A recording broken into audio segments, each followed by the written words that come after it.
Hello, Keith Johnson, America's #1 confidence coach.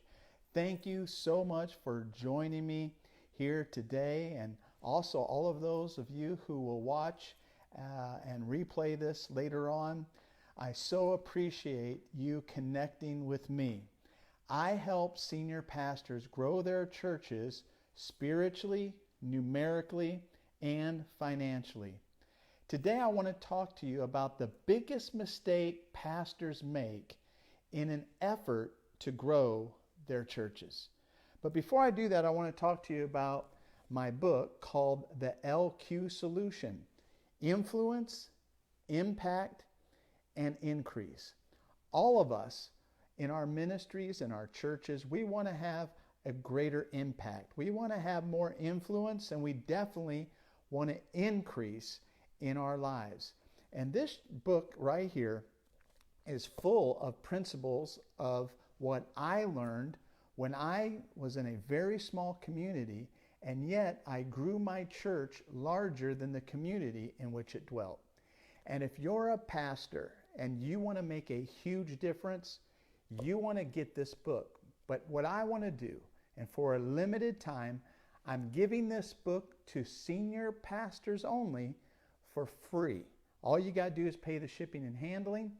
Just simply go to lqsolution.com.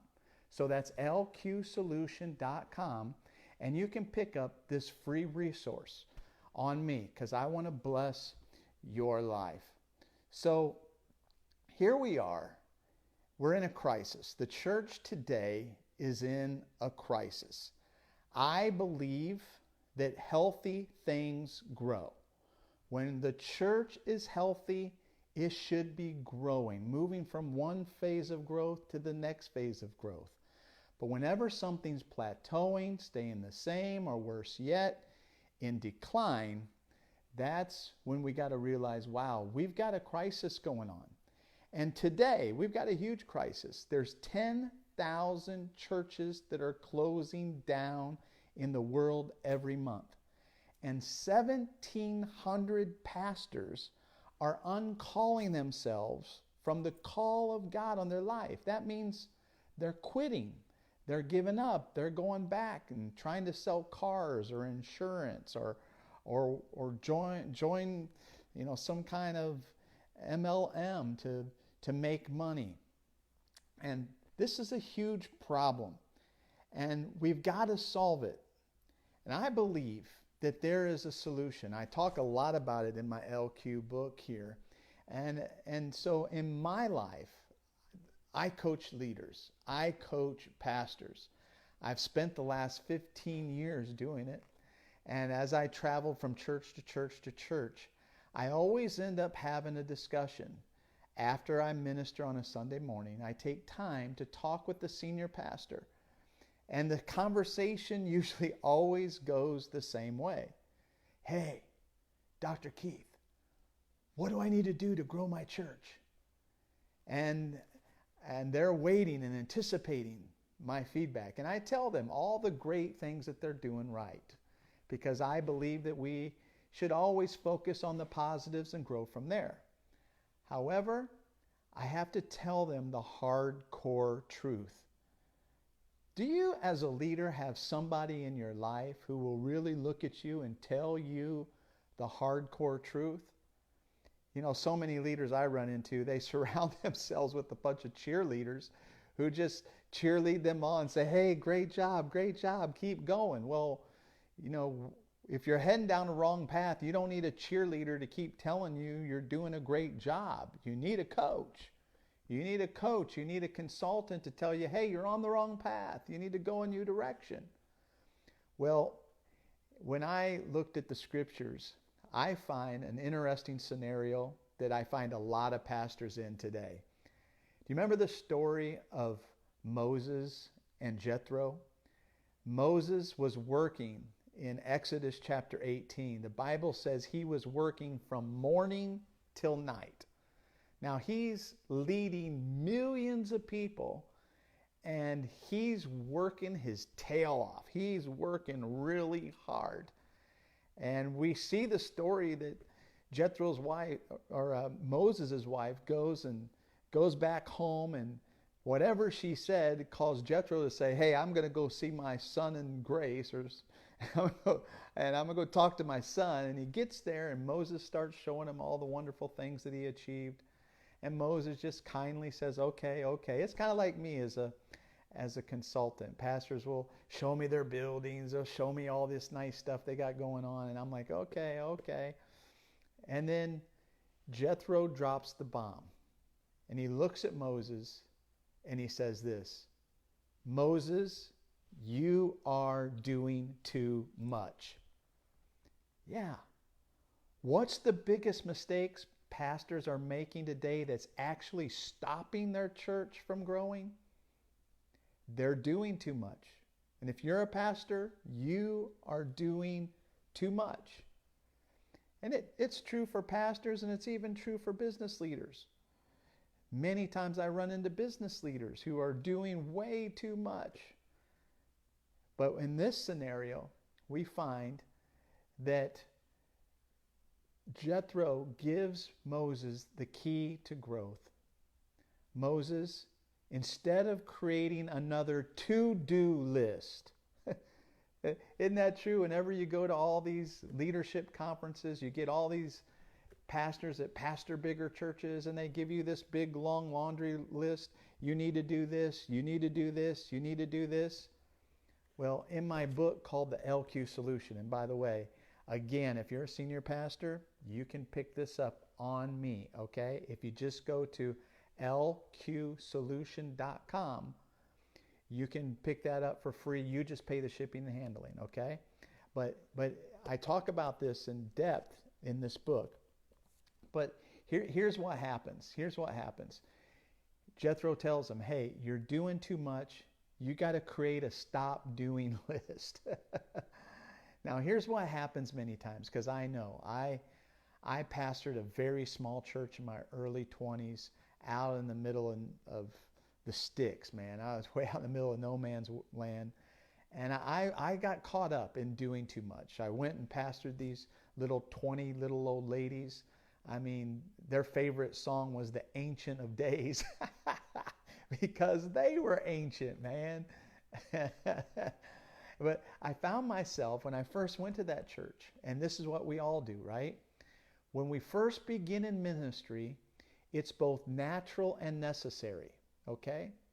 I want you to write that down, will you? It's both natural and necessary for you to do the menial task of the ministry. Number one, it's natural, isn't it? When you first start anything, it's natural that you need to model servanthood, that you'll do anything. Hey, if the toilets need cleaned, I'll clean them. If something needs cleaned up, something needs painted, I'm here to serve, and that's great. That's a great heart that you have. Now, many times when you first start something, it's not only natural for you to do menial things, it's also necessary, right? I mean, hey, when you start off and it's just your family and maybe a handful of people, if you don't mow the grass, who's going to mow the grass? If you don't clean the toilet, who's going to clean the toilet? So a lot of times when we first begin, whether it's a church or a business, we've got to do all these little menial things, almost by demand. But watch, here's what happens. Over a period of time, what is natural and necessary now becomes a way of working. Oh my. So the church begins to grow, but guess what? You've created these working patterns. And Jethro comes to Moses and says, Moses, if you want things to change, you've got to change your way of thinking, number one, and number two, you've got to change your way of working.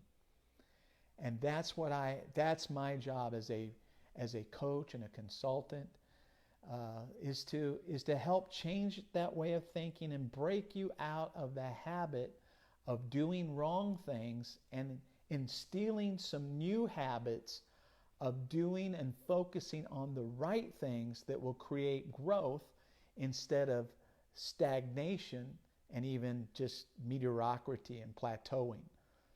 And that's my specialty. So the challenge is this for you as a leader.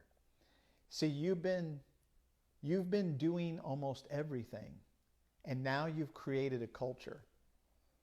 See, Jethro told Moses, says, Moses, if you keep up this pace, you're going to burn out.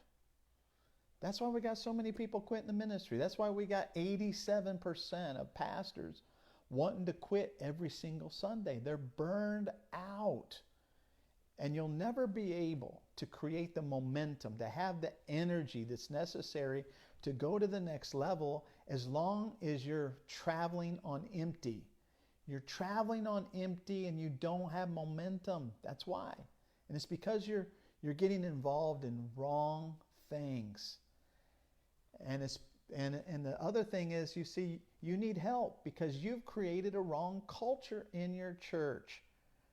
Because right now, you're doing so much, everybody else expects you to do it. That's why you need a consultant. That's why you need someone to come alongside you.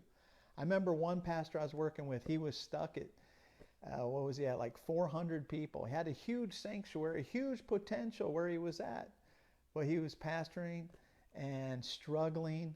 And I remember when I came into his life, he would get 1,200 texts on his cell phone every single month. 1,200. Back then you used to have to pay for him. He would get this big bill. And because it's all people texting him with different issues, different problems. And he was trying to solve all these problems. And when I came into his life, I started to create a stop doing list. I started coaching him. And you know what happened? He took that church in a smaller area of only 20,000 people. And today he has 1,500 people regular in church attendance. And sometimes he even breaks the 2,000 mark when he has Easter and those kind of things. So amazing results have been created. So I want to just give you 3 tips. I got to go, but I want to encourage you. This LQ book is really important to help you to start the process. The first tip I want to encourage you is you need a Jethro in your life. You need a coach to come help you. And hey, if there's a chemistry with the two of us, maybe we can connect together and we can see what we can do to be able to help you. Number 2, you got to get the right structure in place. In order to grow to the next level, it's not so much about your great preaching, it's about having the right structure in place. And I guarantee you, you have the right structure for where you're at now, but not for where you want to go. Number 3, you got to create a new change strategy to change the culture that you have created. Well, thank you so much for joining me. I want to encourage you finally to get the book, The LQ Solution, Influence, Impact, and Increase.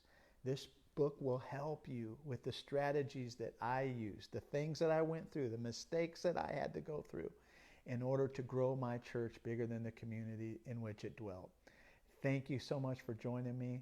Will you please take a moment and just share this with somebody else? I know you know some pastors out there that need this help. Some of you, you're not a pastor, but say, man, my pastor needs this. Hey, forward this to your pastor. Forward this to your leader. You know they're burning themselves out. You know they're doing too much. And you're sitting on the sidelines saying, man, hey, I want to do something, but he does it all. And so then you feel like you're unqualified to do anything. So share this and let some leaders know. They need to really hear this. And I'd so appreciate it. Let's get this word out. Let's turn this crisis around, and let's start working at developing some healthy leaders. And I believe when we develop healthy leaders, we'll develop healthy churches. Thank you so much for joining me today. Look forward to connecting with you later. God bless you.